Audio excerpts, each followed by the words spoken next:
espiritual, tá certo? Que estou passando parte no princípio seja psíquica. Então, uma questão da mente humana, aí a pessoa vai para repreender todas as ações, e aí começam todas as ações para libertar a pessoa, só que o foco é outro.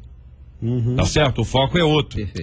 Tem gente que faz o seguinte: olha, pelo sim, pelo não, repreende aí a ação do diabo, se houver alguma, você já vai ser repreendido e vamos para a frente. Mas raramente existe a pessoa que diz: será que isso não é uma questão psicológica? Vamos tentar identificar por que a pessoa, quando chega à tardezinha, à noite, ela fica triste. Por que ela começa a ter medo? Às vezes isso tem origem clara. Às vezes uma conversa simples com o psicólogo pode ajudar a pessoa a identificar: quando eu era pequena aconteceu isso, eu lembro de uma história, eu lembro de não sei o quê. Ou seja, dá para a pessoa conjugar isso de uma forma que ela seja saudável do ponto de vista físico e saudável do ponto de vista espiritual. Porque nós somos um só. É verdade. Por isso que a pessoa às vezes acha que nós somos em parte, né? Não, a cabeça, o coração é outra. Existem alguns decréscimos de neurotransmissores ou o aumento de estimulação de um deles, por exemplo, que pode fazer com que ative áreas do cérebro onde a pessoa ouve vozes ou a pessoa começa a falar sozinha. E que muitas vezes um remédio, não é, vai conseguir dar conta disso. A pessoa começa a tomar um remédio, 2, 3 meses depois ela não ouve mais voz, ela não fala mais sozinha, ela não vê mais imagens e vai estar muito bem, vai estar equilibrado. Então as pessoas precisam entender isso. Pode existir a questão espiritual, mas a gente tem que ver o lado bioquímico e físico primeiro. Nós estamos dando bastante ênfase nesse aspecto, porque realmente há um exagero nesses diagnósticos espirituais. Mas eu queria reforçar uma coisa importante. É muito importante que os líderes, os pastores, os líderes aprendam a ter discernimento. Por quê? Primeiro porque o diabo, ele utiliza a si mesmo de armas espirituais. E quais são as armas que ele tem?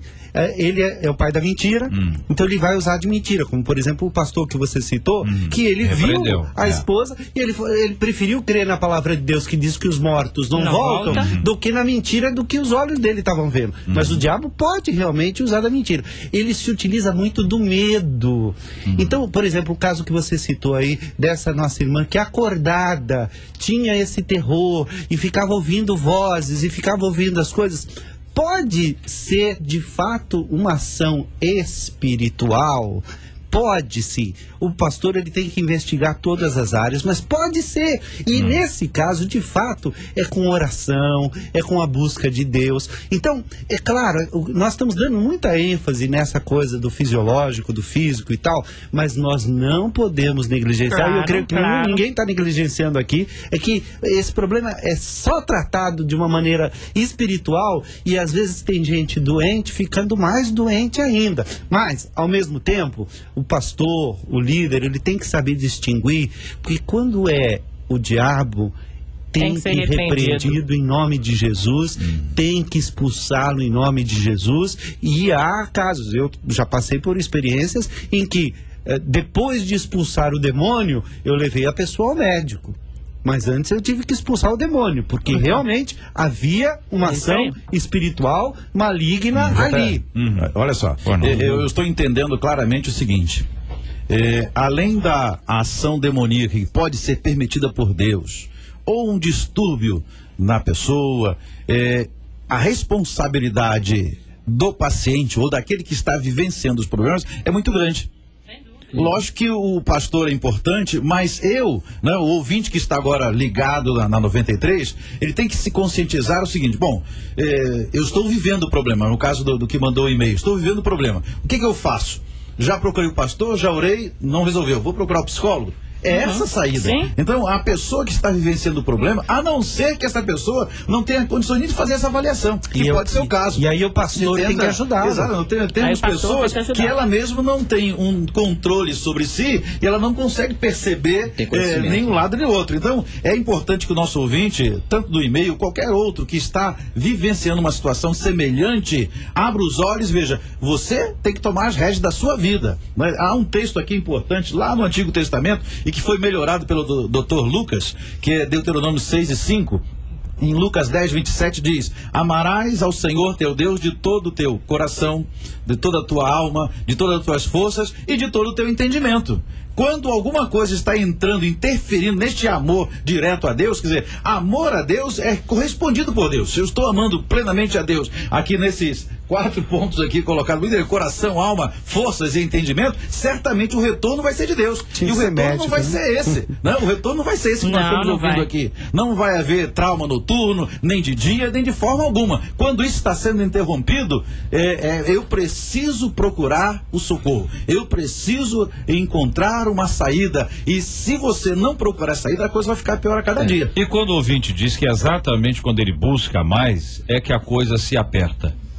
Porque muitas vezes esse buscar mais é um buscar desesperado, do tipo, meu Deus, Satanás está em cima de mim, olha lá, não sei o quê. E aí a gente pode também, se é uma pessoa que já está adoecida, se é uma pessoa que já vem ansiosa com esse problema, se é uma pessoa que já está desesperada porque não resolve essa situação, essa oração, na realidade, ela vai suscitar mais angústia. Uma busca movida pelo medo. Uma busca movida pelo medo vai suscitar mais angústia do que alegria, do que paz. E é isso que as pessoas precisam entender. Uma vez eu já citei aqui um fato de uma vez eu estava pregando numa igreja, foi no interior de São Paulo, no final veio uma senhora me pedir ajuda por conta do filho, e o tempo inteiro ela, ao pedir pelo filho, ela dizia: Senhor, abençoa o Pedrinho, porque o Pedrinho é muito burrinho, vai ser burro de carga o resto da vida, não vai ser ninguém na vida. Enfim, na oração o tempo inteiro, ela trazia o medo, a emoção, e claro que ela terminava essa oração, ela reforçava o problema ao invés da busca da solução. Então,